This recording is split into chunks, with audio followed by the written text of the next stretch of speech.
नमस्कार.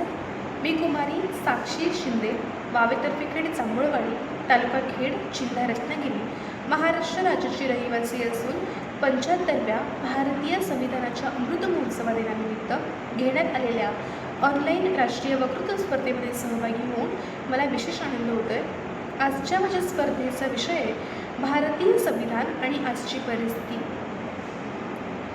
एक गरीब शेतकऱ्याचा मुलगा, पायात चप्पल नाही, अंगावरती फाटलेले कपडे, हातात पुस्तक आणि डोळ्यात मोठी स्वप्न, आणि तोही म्हणतो मला न्यायाधीश व्हायचंय. दुसरीकडे एका खेड्यात राहणारी मुलगी म्हणते मलाही डॉक्टर व्हायचंय, आणि तिसरीकडे एका आदिवासी पाड्यातील विद्यार्थी म्हणतो मलाही जिल्हाधिकारी व्हायचंय. ही स्वप्न त्यांना कोणी दाखवली? पैशाने, सत्तेने की मग नशिबाने? नाही, ही स्वप्न त्यांना भारतीय संविधान दाखवली. कारण आपलं भारतीय संविधान सांगतं इथं प्रत्येक भारतीय समान आहे. आणि म्हणूनच आज मी ज्या विषयावर बोलणार आहे तो विषय फक्त भाषणाचा नाही, तर भारतातील नागरिकांच्या अस्तित्वाचा विषय आहे. भारतीय संविधान आणि आजची परिस्थिती. मित्रांनो, संविधान म्हणजे नेमकं काय? संविधान म्हणजे फक्त कायद्याचं पुस्तक नाही, संविधान म्हणजे फक्त कायद्याचा ग्रंथही नाही, तर भारताच्या अस्तित्वाचा आवाज आहे. गरिबांच्या डोळ्यातील आशा, शेतकऱ्यांच्या कष्टाचा सन्मान, विद्यार्थ्यांच्या शिक्षणाची हमी, स्त्रियांच्या सुरक्षतेची ढाल आणि सैनिकांच्या बलिदानाचं मूल्य. 15 ऑगस्ट 1947 रोजी भारत स्वातंत्र्य झाला, पण ही फक्त एक सुरुवात होती. प्रश्न होता देश कसा चालणार, कोण लहान कोण मोठा, आणि या प्रश्नाचं उत्तर शोधण्यासाठीच भारतीय संविधान सभेची स्थापना झाली.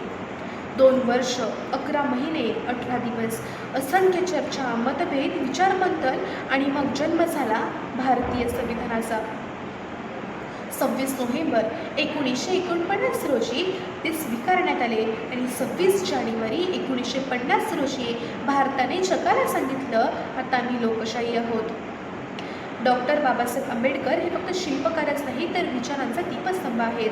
जेव्हा संविधानाचा विषय येतो तेव्हा एक नाव आपोआप आपल्या ओठांवर येतं, आणि ते म्हणजे भारतरत्न डॉक्टर बाबासाहेब आंबेडकर, ज्यांनी स्वतः अन्याय सहन केला, पण सोडाचं नाही तर न्यायाचं संविधान लिहिलं. ज्यांनी स्वतः भेदभाव अनुभवला, पण न्यायाचा कायदा लिहिला. डॉक्टर बाबासाहेब आंबेडकरांनी एक इशारा दिला होता, संविधान कितीही चांगलं असलं तरी ते राबवणारे लोक चांगले नसतील ना, तर ते कधीच यशस्वी होणार नाही. आणि आज 75 वर्षानंतरही हे वाक्य आपल्या विवेकाला प्रश्न विचारतं. संविधानाची प्रस्ताविका ही केवळ काही ओळी नाहीत, तर भारताच्या भविष्याची सुरुवात आहे. न्याय, स्वातंत्र्य, समता, बंधुता, तू कोणत्या धर्माचा आहेस हा प्रश्न विचारण्यापेक्षा तू माणूस आहेस ना हा प्रश्न विचारणं महत्त्वाचं. संविधानाने आपल्याला अधिकार दिले, पण त्या अधिकारांबरोबरच कर्तव्यांची जबाबदारीही सोपवली. आज आपण नेमके कुठे उभे आहोत? आज आपण अभिमानाने म्हणतो माझा भारत महान, आणि खरंच आपला भारत देश महान आहे. ज्या देशाने जगाला योग दिला, बुद्ध दिले, डॉक्टर बाबासाहेब आंबेडकर दिले, छत्रपती शिवाजी महाराज दिले, तो देश महान असणारच. पण एक महान राष्ट्राचा इतिहास फक्त त्याच्या इतिहासावरून नाही, तर त्याचं वर्तमान आणि भविष्यावरूनही समजायला जायला हवा. आज भारत जगातील सर्वात मोठी लोकशाही आहे. आज भारत जगातील 5व्या क्रमांकाची अर्थव्यवस्था आहे. आज भारतातील वैज्ञानिक हा चंद्राच्या दक्षिण ध्रुवावर पोहोचला. आज भारतातील युवक आपल्या ज्ञानाचा, आपल्या बुद्धीचा ठसा उमटवत आहेत. आणि याच भारतात दुसरीकडे एका शेतकऱ्याला कर्जाची चिंता आहे, एका गरजूला उपचाराची चिंता आहे, एका विद्यार्थ्याला नोकरीची चिंता आहे, एका महिलेला सुरक्षित घरी जाण्याची चिंता आहे, आणि एका सामान्य नागरिकाला वेळेत न्याय मिळेल का याची चिंता आहे. आणि मग मला प्रश्न पडतो, समस्या नक्की संविधानात आहे की आपण संविधानातील मूल्य विसरत आहोत? कोविड, एक भयंकर संकट. 2020मध्ये संपूर्ण जग थांबलं होतं. रस्ते रिकामे होते, शाळा बंद होत्या, मंदिरं, मशिदी, चर्च, गुरुद्वारे शांत होती, पण एक ठिकाण मात्र कधीच शांत नव्हतं, आणि ते म्हणजे रुग्णालय. मी स्वतः नर्सिंगची विद्यार्थिनी असल्यामुळे हा विषय मला अधिक जवळचा वाटतो. त्या काळी डॉक्टर दिवसरात्र काम करत होते. नर्स PPE किटमध्ये तासनतास उभ्या होत्या. पोलीस रस्त्यावर उतरले होते, सफाई कर्मचारी आपलं कर्तव्य बजावत होते, तेव्हा त्यांनी हे पाहिलं नाही हा कोणत्या धर्माचा आहे, हा कोणत्या जातीचा आहे. त्याने फक्त एकच पाहिलं, हा माझा देश बांधव आहे. आणि मित्रांनो, हीच संविधानातील खरी बंधुता आहे. बंधुता पुस्तकातून नाही तर कृतीतून दिसली पाहिजे. चंद्रयान संविधानातून उभं राहिलेले एक सुंदर स्वप्न. 23 ऑगस्ट 2023 संपूर्ण भारत टीव्ही समोर बसला होता. चंद्रयान 3 चंद्रावर उतरलं आणि प्रत्येक भारतीयाच्या डोळ्यात आनंदाश्रू वाहत होते. त्या यशामागे तमिळनाडूचा वैज्ञानिक होता, महाराष्ट्राची संशोधक होती, उत्तर प्रदेशाचा अभियंता होता, केरळचा तंत्रज्ञ होता. वेगवेगळ्या भाषा, वेगवेगळे धर्म, पण एकच ओळख, भारतीय. हीच तर संविधानाची खरी ताकद आहे. लोकशाही आणि आंदोलने. लोकशाहीत आवाज उठवणं चुकीचं नाही, उलट लोकशाहीची ताकदच आहे. आज शेतकरी आंदोलनं करतात, विद्यार्थी भरती प्रक्रियेतील प्रश्न मांडतात, विविध समाज आपल्या मागण्या मांडतात. हे लोकशाहीत स्वाभाविक आहे. पण आपला हक्क मिळवण्यासाठी रुग्णवाहिका अडवणं योग्य आहे का? शाळा बंद पडणं योग्य आहे का? सार्वजनिक मालमत्तेचं नुकसान करणं योग्य आहे का? नाही. कारण लोकशाही म्हणजे स्वातंत्र्य आणि जबाबदारी, फक्त स्वातंत्र्य नाही. सोशल मीडिया वरदान की आव्हान. आज मोबाईल प्रत्येकाच्या हातात आहे. एका क्लिकवर माहिती मिळते, पण एका क्लिकवरती अफवाही पसरते. खोटी माहिती, द्वेष, ट्रोलिंग या गोष्टी समाजाला कमकुवत करतात. संविधानाने आपल्याला अभिव्यक्ती स्वातंत्र्य दिले आहे, पण हे स्वातंत्र्य दुसऱ्याचा अपमान करण्यासाठी नाही. आणि त्यामुळे एखादा मेसेज फॉरवर्ड करण्यापूर्वी 1000 वेळा विचार करा. एखादी पोस्ट करण्यापूर्वी सत्य तपासा. कारण एखादा चुकीचा मेसेजसुद्धा हजारो लोकांच्या मनात विष पेरू शकतो. डॉक्टर बाबासाहेब आंबेडकरांनी एकदा सांगितलं होतं, शिक्षण हे वाघिणीचं दूध आहे आणि जो तो पिल तो गुरगुरल्याशिवाय राहणार नाही. आणि आज शिक्षणाचा अर्थ फक्त पदवी मिळवणे इतकाच नाही, तर सुजाण नागरिक बनणे आहे.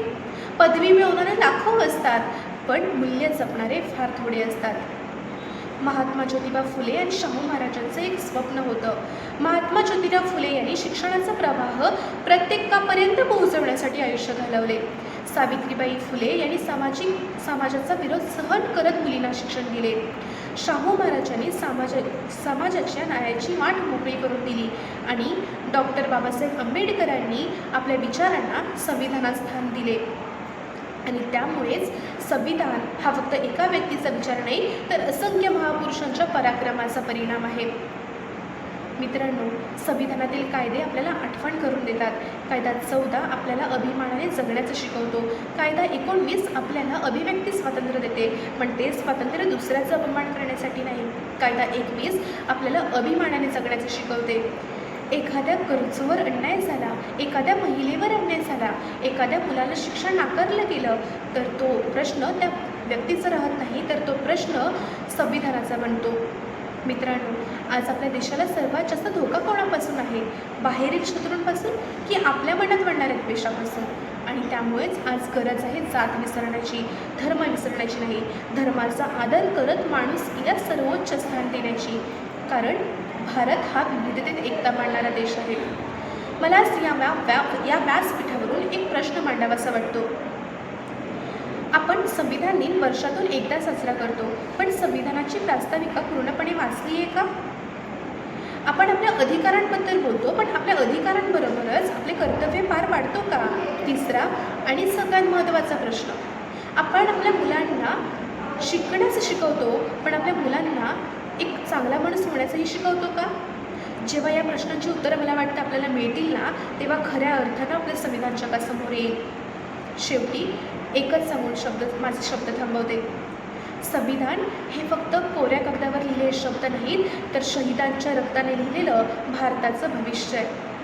आणि ते जर स्वीकारलं तरच आपलं भारत जग जिंकेल, आणि ते दुर्लक्षित केलं तर भारत स्वतःलाच हरवेल. संविधानाला कधी मंदिर समजू नका, कारण मंदिरात आपण कधीतरीच जातो. संविधानाला कधी ग्रंथही म्हणू नका, कारण ग्रंथ अनेकदा कपाटात बंद राहतात. संविधानाला आपला श्वास म्हणा, कारण श्वास थांबला तर हे जीवन थांबते. शेवटी हातात तिरंगा हृदयात संविधान, हातात तिरंगा हृदयात संविधान, डोळ्यात हिंदवी भारताचं स्वप्न आणि कृतीत न्याय, स्वातंत्र्य, समता, बंधुता यापेक्षा सर्वात मोठी देशभक्ती असूच शकत नाही.